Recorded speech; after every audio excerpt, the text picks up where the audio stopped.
बबेबा मोनसे गुबुन हारिजों नङा।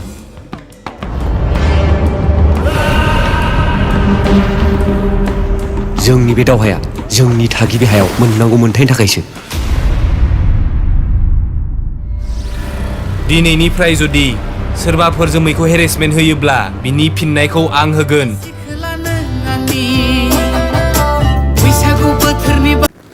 बर' सावथुन नायनो मोजां मोनग्रा रायजो राजाफोरनि थाखाय मोनसे गोजोनथाव खौरां।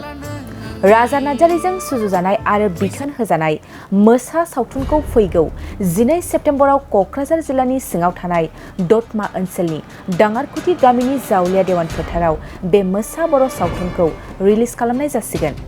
बे मोसा सावथुनाव फावगिरि महरै नुनो मोनगोन बयजोंबो सिनायजानाय मुंदांखा लिंसार बसुमतारी, फुजि बसुमतारी, सुदेमसोना रामसियारि, बिबेक गयारी आरो गोबां फावगिरि बिथांमोननि फाव खालामनायखौ नुनो मोनगोन। बे प्रेमियार श' दिन्थिफुंनाय हाबाफारियावनो गाहाय आलासि महरै बाहागो लागोन इएम रेवरेवा नार्जिहारि, लोगोसे गुरु पबित्र बर', मनेस्वर दैमारि, दीपक मुसाहारि, सुलेखा बसुमतारी, हालब्रि बर', सुबुं ब्रह्म आरो गोबां बर' फिल्मनि फावगिरि बिथांमोना बाहागो लागोनखौ फोरमायदों। बेनिखायनो बर' सावथुन नायनो मोजां मोनग्रा गासैबो रायजो राजाफ्रा बे मोसा सावथुनखौ अनसायगोन होननानै मिजिंथिबाय। मोनसे गुबुन हारिजों नङा।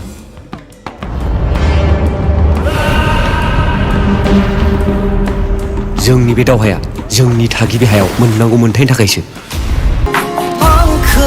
फैजासिम अराय समसिम नेनानै थागोन।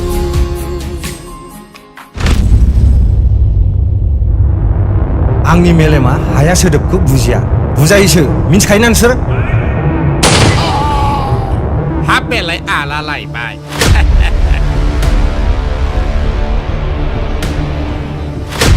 जोंहा गोजौ थाखोनिसिम मेरला सिना जाना दं दे। हास्थायो? अमाया नोंनि देहायाव नङा, नोंनि खर'आवसो। जेसे हायो सेंग्राफोर बुथुमदो, जों सुनिबार खालि दानथालनि आड्डाखौ एटाक खालामगोन।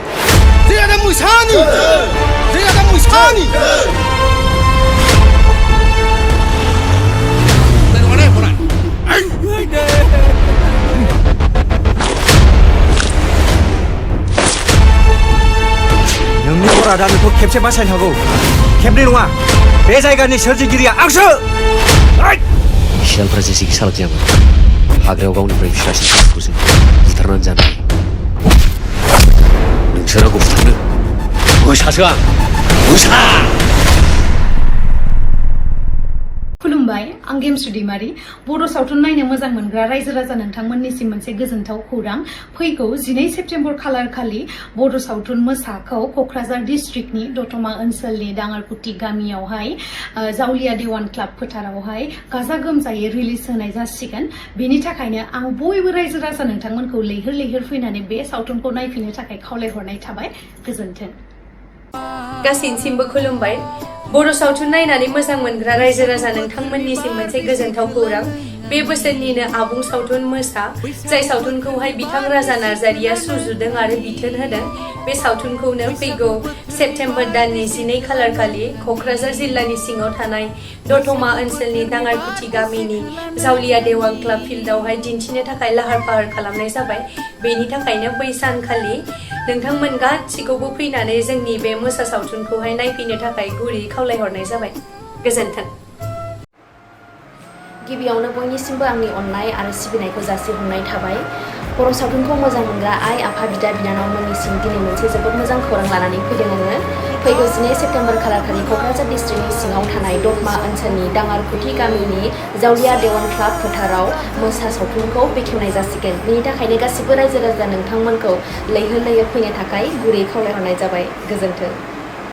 गिबियावनो बयनिसिमबो आंनि अननाय आरो खुलुमनायखौ जासिहरनाय थाबाय। बड' सावथुन नायनो मोजां मोनग्रा आइ आफा रायजो राजा नोंथांमोननिसिम मोनसे गोजोनथाव खौरां।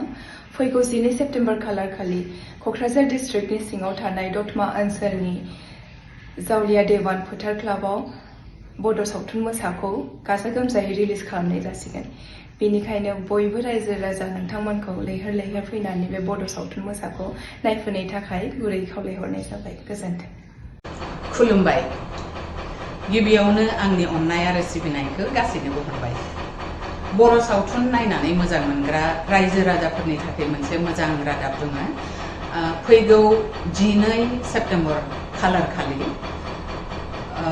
दतमा क'क्राझार डिस्ट्रिक्टनि सिङाव थानाय दतमा ओनसोलनि दाङरखुथि गामियाव जावलिया देवान क्लाबनि फोथाराव मोसा सावथुना रिलिज मोनगोन।